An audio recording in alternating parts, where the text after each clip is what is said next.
So Jason Aldean, big country music star.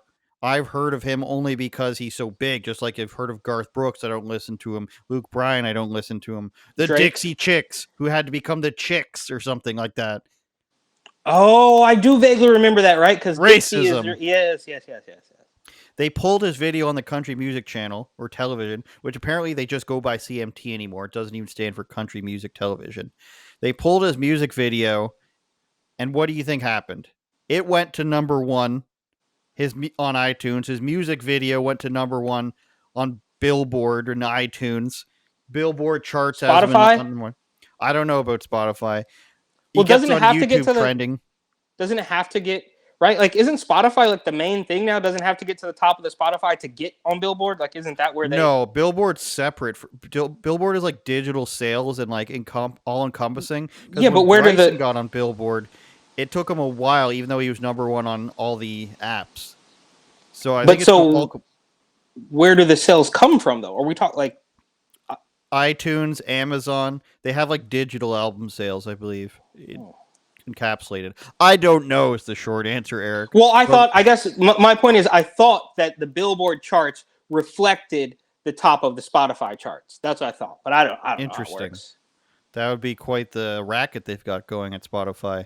So some of his lyrics, and we'll watch a clip of it, but we'll have to cut it short. So that's why you need to get the Patreon version. Insert Patreon plug here, patreon.com/uopod, because you will be able to watch it and not have to click elsewhere. But he says, sucker punch on someone on a sidewalk, carjack an old lady at red light, pull a gun on an owner of a liquor store. You think that's cool? Well, act a fool if you'd like. Shout out Ludacris. Cuss out a cop, spit in his face. He's saying all this stuff as BLM and Antifa rioting from news clips. It's not like it's fabricated. Plays in the background. And the Country Music Television Network didn't even tell anybody why they took it down. Billboard asked them. I don't know how you get more mainstream than Billboard in terms of music. I can't even name something. MTV, I guess. And they didn't even give them the reason. So the video went up on Friday. They pulled it on Monday. All the articles came out on Tuesday. And by today, by like 1 p.m., he had gone to number one on everything. Steven Crowder's channel pointed it out. So he went to number one, beat out all these pop stars that I didn't know that existed. They're all from the same band. And I learned, Eric, that there's this thing in K-pop called subsections where they literally have a band and then they have a sub band which comprised an official like sub band of a group. So if there's 5 people in the main group, 3 people from that group make a subgroup, and then they have different kinds of subgroups where they can have like age limits and crap like that. So they've really also built a racket for themselves in the K-pop. He beat them, goes to number one on everything. Let's take a look at the video. Wait. Before we get there, can we just make it clear that this stuff happens and this continues to happen because the bottom line or money is not the bottom line for these organizations anymore. Okay. I would agree. But also the banning of it causes the Streisand effect where it then pushes it to number one. I would have never heard of it if this hadn't happened. Exactly. Here comes a copyright strike.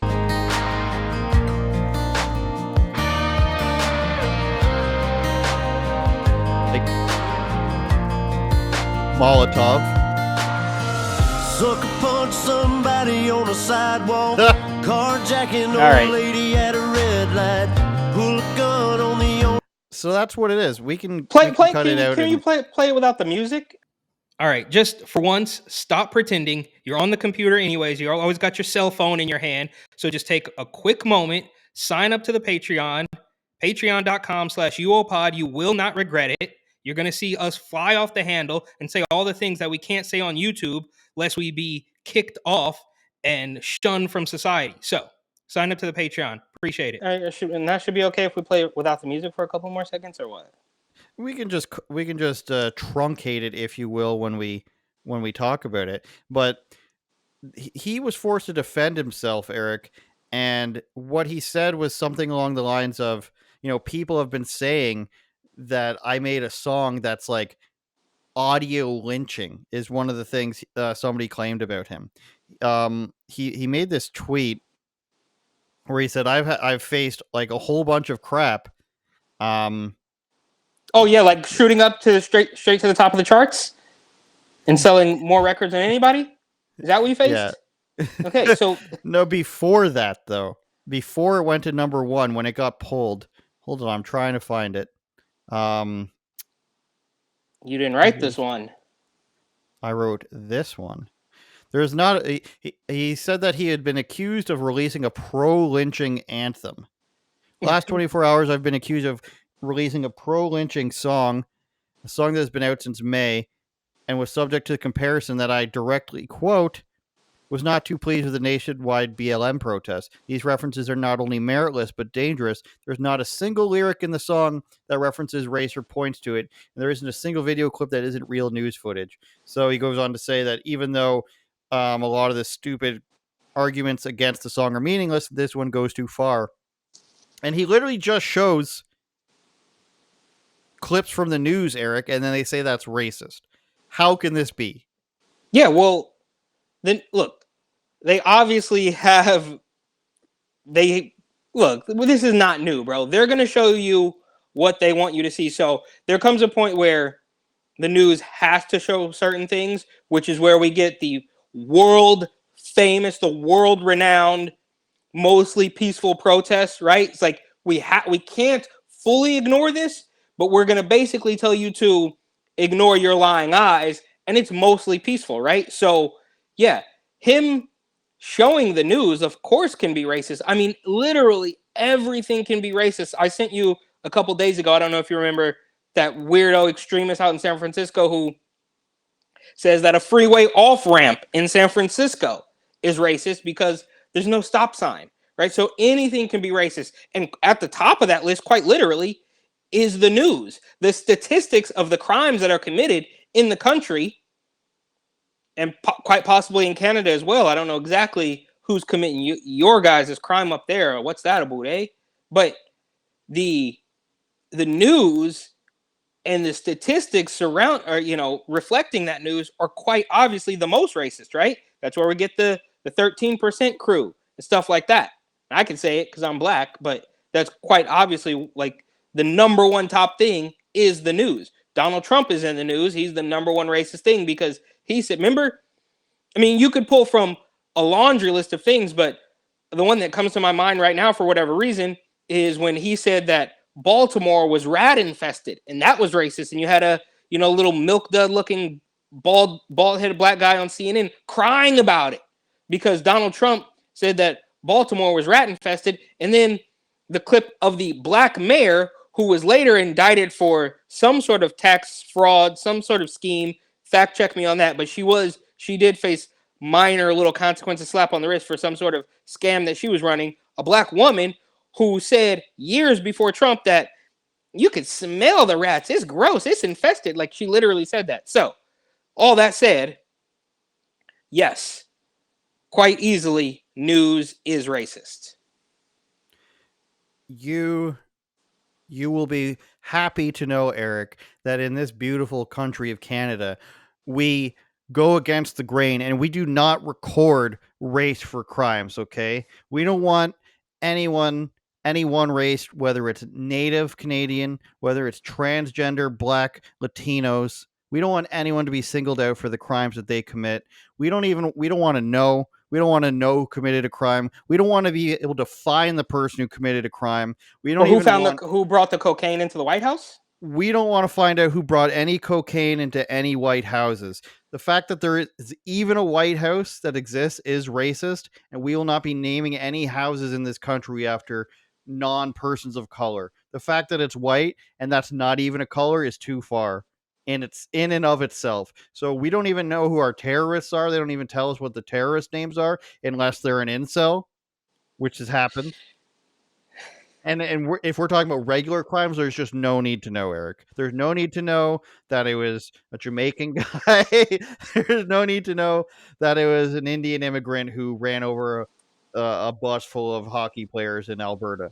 Nobody needs to know who committed any crimes in Canada because we're above that. Yeah, well, they did the same thing in San Francisco. Do you remember that story? When crimes were happening on BART, which is like, their metro system, and Why the is it police called BART? Bay Area Rapid Transit. Should be BORT. Fair enough. Shout out Bort. That's an absolute classic clip. My son But is also named Bort. there was a story. Well, I don't know, maybe a couple of months ago, where they weren't going to be releasing the statistics and the mugshots of the people who were committing crime on BART because it may lead to prejudice, right? So think about that. Think about them telling you why they're not doing it, right? And not, well, they understand, right? They know they're not. Well, yes, they are incompetent, but they're not stupid. They're manipulative. So we know who's committing this crime, and we are choosing not to tell you because we don't want you to think that these people will commit crime. But, good luck walking from and I know this from experience. I lived to tell the tale, so it wasn't that bad. But I promise you, and this is part of the reason that the Oakland A's and the Golden State Warriors and the Oakland Raiders left Oakland, because I used to live at the Coliseum BART station. For, shout out all my Bay Area people, the Coliseum BART station. And I promise you, if you get off that BART train at 9 p.m. and say you got to the BART station at 7:30 a.m., there's a couple more spots left all the way at the back of the parking lot before it fills up. And that walk that you have to take when you return and it's dark and you have to get from the BART station to your car at the back of the parking lot is incredibly nerve-wracking. I promise you that. And there's also stories about people obviously not making it from the station to their car, but that's a different story. But we are not going to share with you the perpetrators of those crimes because it might lead you to believe that there's a certain group of people who are more likely to commit those crimes than other people. And as long as I'm on this incredibly racist tangent, okay, I have to mention, you guys see I'm in this very high class Airbnb, and the neighbors out front, who are gone now, were incredibly rude. They left a mess of garbage. They parked in my parking spot and were incredibly disrespectful when I asked them to just move so I could park in the spot that had been allotted to me, while the earlier guests were very nice and we had small talk while they were emptying their car of their luggage. And I will let you guess for yourself who's who. They're all gay. Smart doorbell cameras can lead to racial profiling, Eric. If you didn't know, this is also from Canada's CBC. Oh, I love them. Activists fear that surveillance technologies are used to monitor and contain minorities. And we're not watching the video. I just like this line. It says, by embracing these technologies, are the police protecting everyone or just the wealthy? Because they're responding to people saying they're spotting crime in their neighborhood. Even though it admits that they're able to predict crimes happening. What a country to live in. Forget, people being Amazon, who owns Ring, being able to tap into your doorbell. Forget that angle. How about the angle where you're not allowed to know who's on your front porch because you might hurt their feelings? That's a better angle. Turn it up, Jordan.